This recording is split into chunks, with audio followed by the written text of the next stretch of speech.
अस्सलाम वालेकुम नाज़रीन।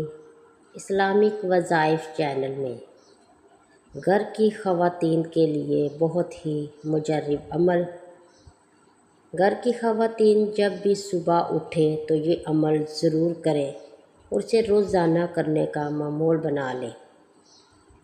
इस अमल की बरकत से तमाम परेशानियों का छुटकारा, घर की हिफाजत, बच्चों की हिफाजत, चोरी से बचाव, दुश्मन से बचाव, बीमारियों से छुटकारा। इसके अलावा और भी बेशुमार इसके फ़वाइद हैं। अमल करने का तरीक़ेकार कुछ यूँ हैं। बावज़ू होकर अव्वल आखिर 3 मरतबा दुरूद शरीफ के साथ 70 मरतबा या सलामो या वकीलो और 7 मरतबा आयातुल कुर्सी पढ़ी। इंशाअल्लाह ताला इस अमल की बरकत से तमाम मसाइल हल हो जाएंगे। चैनल को लाइक और सब्सक्राइब कर दें।